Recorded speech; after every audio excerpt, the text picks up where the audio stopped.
Buongiorno, benvenuti alla TG Sicilia. Le principali notizie. Sconcerto a Siracusa, 2 sacerdoti indagati per abusi sessuali. C'è un'inchiesta della procura, non dobbiamo temere la verità, dice l'arcidiocesi. Don Di Noto al TG Sicilia, incoraggiamo a denunciare. Solidarietà concreta per chi soffre. A Carini, vicino a Palermo, la fabbrica Dolce Carollo offre un posto di lavoro a 8 donne vittime di violenza. Caltanissetta, il sindaco Gambino al TG Sicilia, gli imprenditori pagano regolarmente il pizzo e nessuno denuncia. In città deve rinascere l'associazione anti-racket. Movide violente a Catania, i servizi interforze tornano a garantire la sicurezza nel centro storico.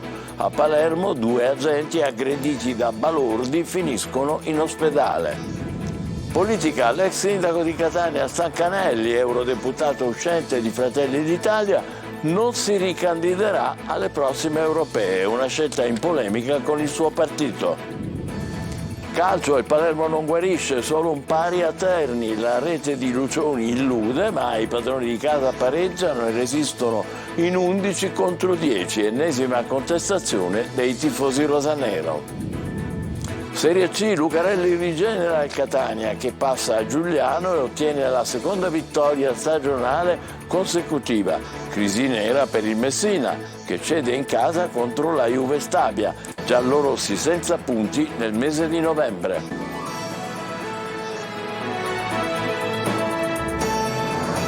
Bentrovati. A Siracusa 2 sacerdoti indagati per abusi sessuali.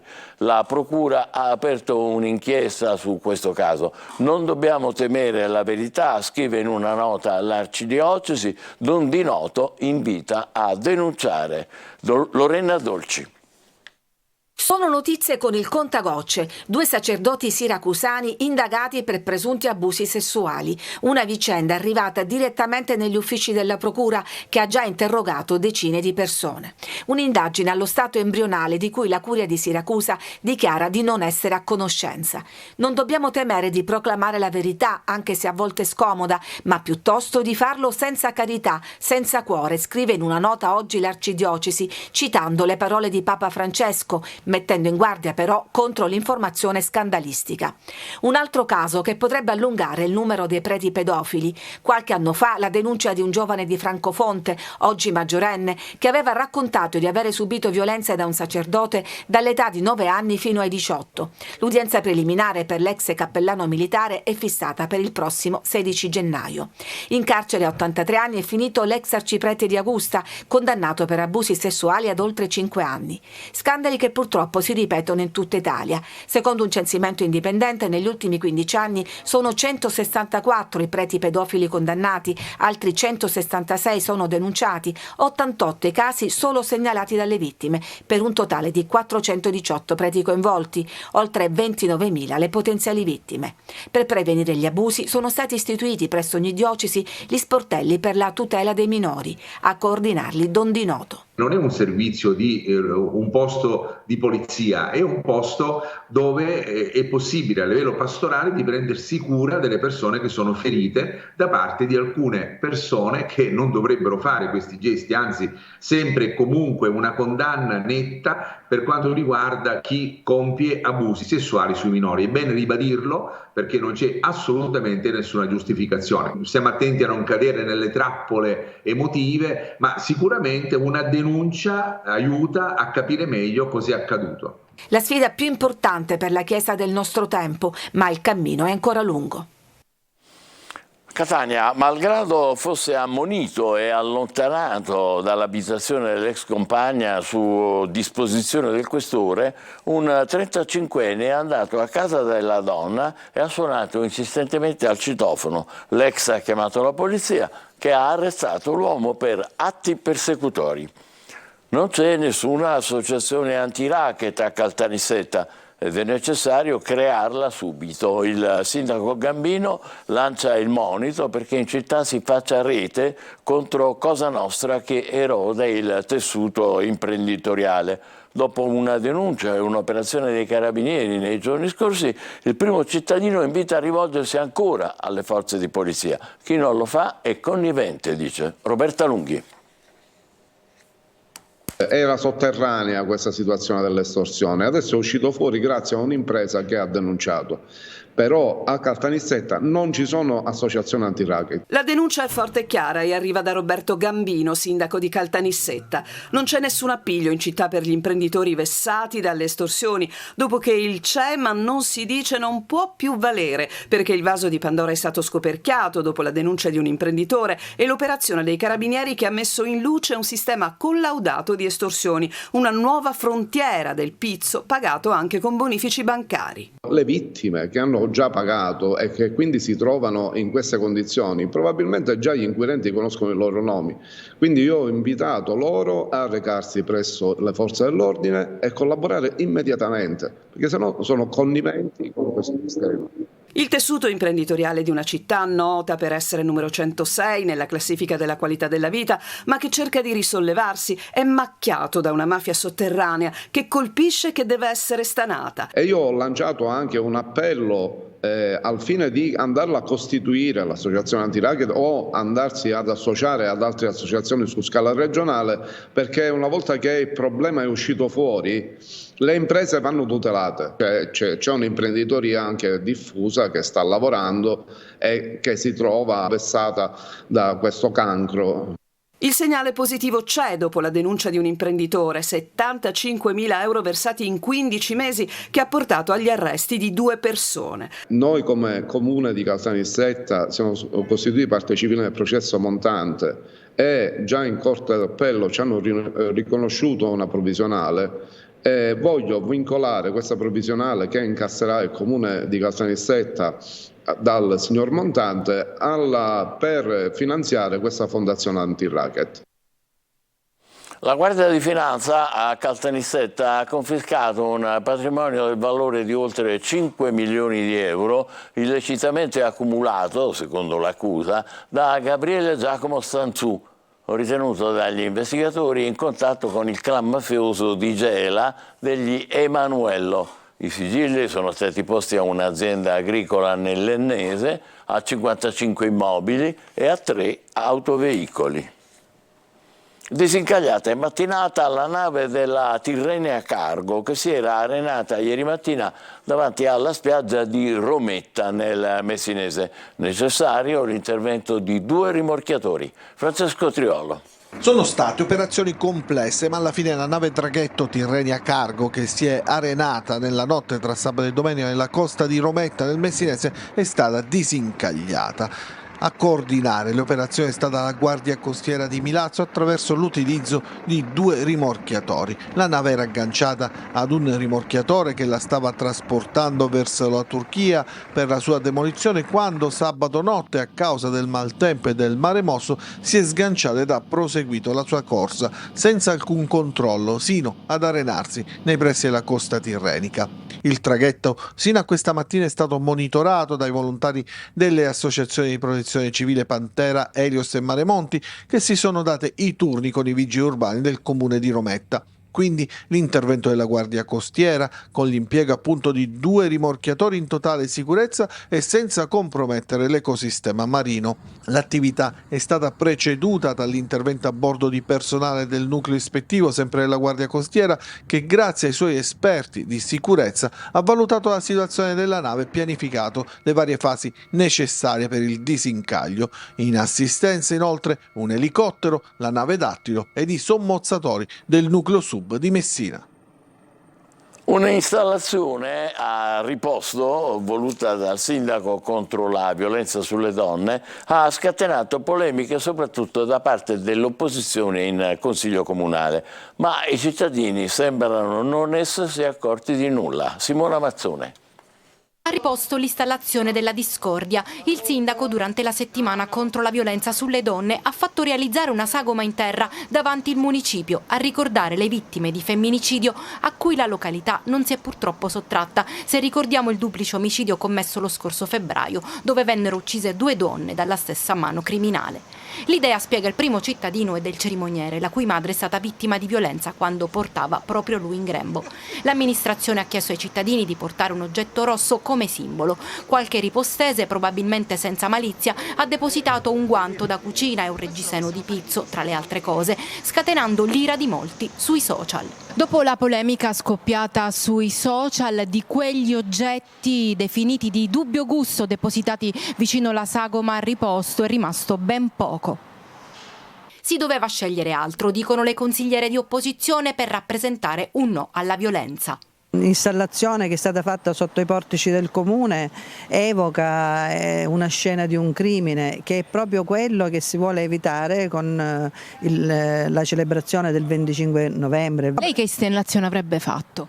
Noi non ci vogliamo distaccare per essere originali da quelli che sono i simboli riconosciuti da tutti in tutto il mondo, cioè dalle scarpette rosse. Per il sindaco si tratta solo di strumentalizzazione politica. Si è voluta proprio inscenare una scena del crimine dove ogni cittadino poteva portare qualsiasi tipo di oggetto rosso. A tutto invece il clamore mediatico nasce dal fatto che la nostra opposizione, non riuscendo a portare temi politici sul quale attaccarci, poi alla fine ci attacca su queste cose. Il resto della cittadinanza attraversa senza nemmeno accorgersi dell'installazione.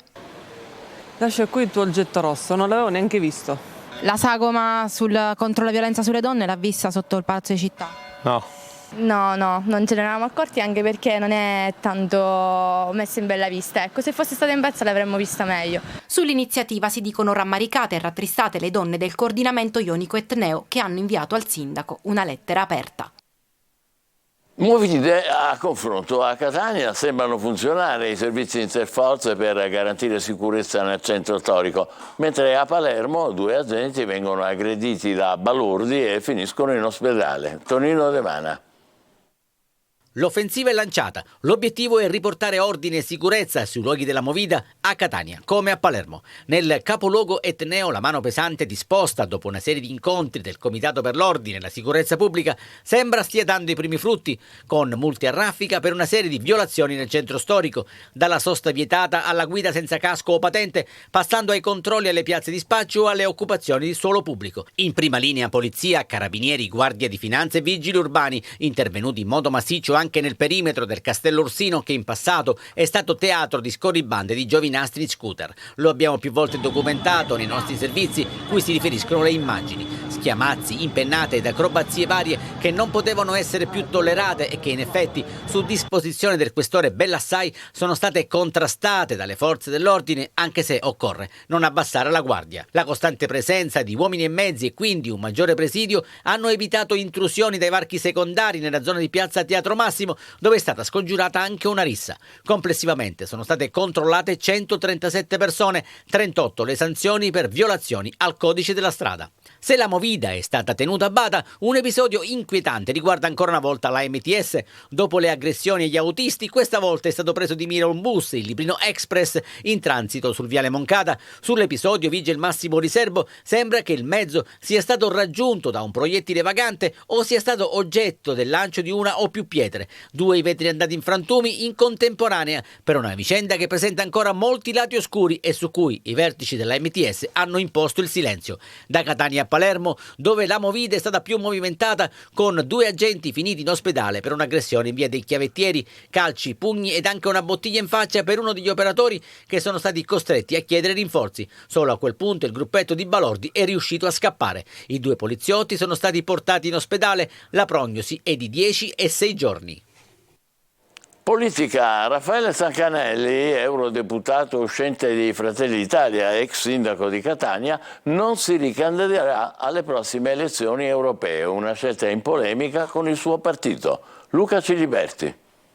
Mancano ancora 6 mesi alle elezioni europee e i partiti provano a ragionare sulle alleanze e su eventuali ipotesi di candidature. Nel centrodestra l'alleanza strategica Lega Movimento per l'Autonomia rafforza il partito di Salvini, mentre Forza Italia, fresca di congresso regionale, dice no a una eventuale lista con la nuova DC di Cuffaro.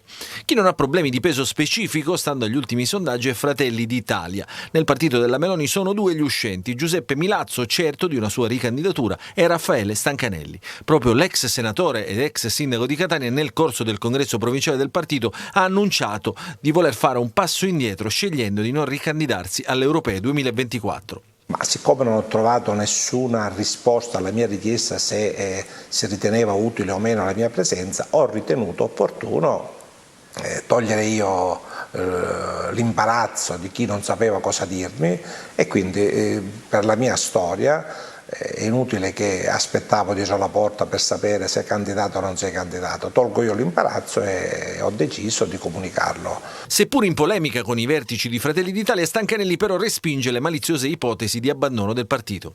Ma io forse non ho messo in dubbio qualcuno che non è stato mai di destra e oggi si trova in questa avventura, visto che il partito è al 30%, quindi chi non mi conosce può dire queste cose, ma chi mi conosce anche dagli avversari politici sa che io sono un uomo di destra, non ho nulla da rinnegare. Con l'uscita di scena di Raffaele Stancanelli salgono le quotazioni di Ruggero Razza e Basilio Catanoso, che non hanno mai fatto mistero di voler correre per uno scranno europeo, o ancora come outsider quelle di Alberto Cardillo, riconfermato segretario provinciale del partito a Catania, e del sindaco di Gravina di Catania, Massimiliano Giammusso. Completamente gratuito, che permetterà ai fuorisede di Agrigento di rientrare a casa per le feste. È l'iniziativa Natale con i tuoi della SAIS Trasporti, con il patrocinio del comune di Agrigento. Adesso facciamo una breve pausa, tra poco per il calcio le difficoltà del Palermo che non sa più vincere e la rinascita del Catania con la cura Lucarelli. State con noi.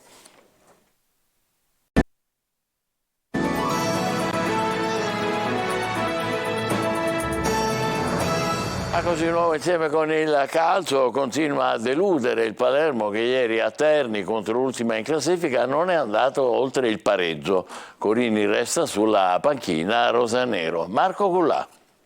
Un pareggio che ha il retrogusto quasi di una sconfitta, sì, perché il Palermo non è riuscito a vincere sul campo dell'ultima in classifica, la Ternana, che a sua volta ha giocato gli ultimi 20 minuti in inferiorità numerica per l'espulsione di Corrado. Il Palermo non sa più vincere, 1-1 a liberati, un pari che rallenta la corsa dei rosanero, scivolati al quarto posto, ma quel che preoccupa in questo momento è soprattutto la mancanza di gioco. Il gol di Lucioni aveva illuso, ma il Palermo, anziché chiudere il match, ha arretrato il baricentro fino a subire il gol del pareggio nella ripresa a firma di Casasola.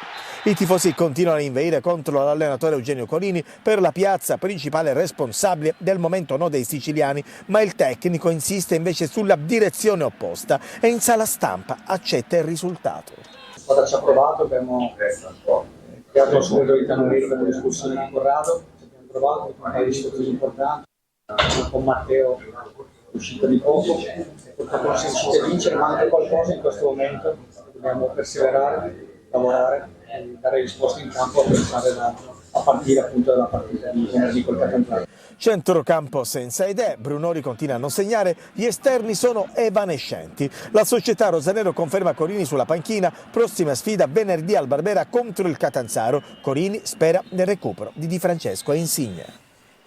Un Catania concreto vince 1-0 a Giuliano e continua il suo percorso di crescita, centrando il secondo successo in 2 partite con Lucarelli in panchina. Marco Carli.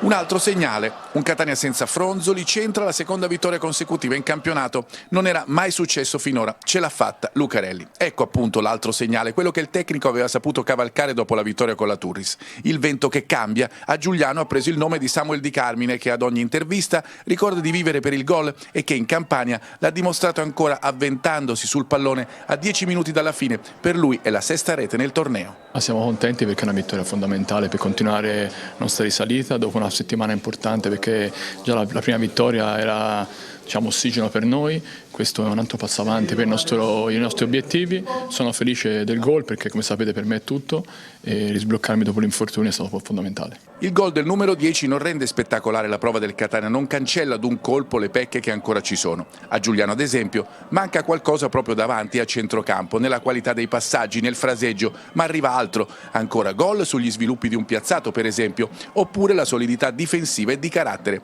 Alla fine, comunque, con Di Carmine nel primo tempo dopo una rimessa di Bois e con De Luca e soprattutto Dubickas nel finale, è il Catania a costruire le occasioni migliori contro una squadra che nelle ultime partite aveva fatto benissimo. I segnali che arrivano anche oggi sono dei bei segnali. Mi aspettavo qualcosa di più in fase offensiva, di avere un po' più di palleggio noi, però loro non ce l'hanno permesso, però ripeto, quello che ora è molto visivo, è visibile che la squadra non molla mai. A furia di segnali incoraggianti si può costruire qualcosa che intanto può chiamarsi continuità. La corsa è partita ed è tornato ad essere interessante scoprire dove potrà portare. Il Messina ha chiuso il mese di novembre senza punti, quinta sconfitta consecutiva contro la Juve Stabia, ma la società, contestata dai tifosi, difende l'operato del tecnico Modica. Sergio Colosi. Giacomo Modica sulla strada di Gaetano Auteri. La crisi del Messina, inchiodato ad 11 punti anche quest'anno come nel precedente, sembra senza fine. Salvezza lontana, incubo play-out e pericolo ultimo posto in un novembre disastroso. 5 sconfitte di fila e nessun gol, appena 2 punti negli ultimi 8 incontri. Sciotto, contestato dai tifosi, nega rinforzi dal mercato degli svincolati. Tiene Modica, magari nell'attesa delle sue improbabili dimissioni, e sfida il destino per un'altra impresa. L'unico a parlare nel Messina dopo il KO contro la Juve Stabia è stato il direttore sportivo Domenico Roma, altro esordiente in terza serie. Purtroppo il periodo ci dice che ci castigano ad ogni situazione e arriviamo per l'ennesima volta con le ossa rotte.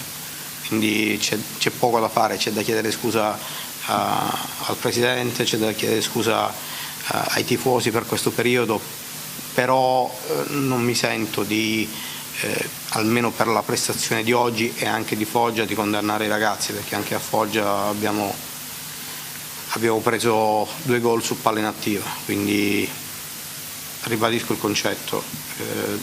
Noi sicuramente abbiamo un confronto con il presidente, con la proprietà, perché è giusto che sia così, però l'unica strada che io conosco è il lavoro. Sabato prossimo Messina è impegnato nello scontro salvezza a Teramo contro il Monterosi per evitare l'ultimo posto. Ci fermiamo qui, il prossimo appuntamento è per le 20, grazie per essere stati con noi, buon pomeriggio.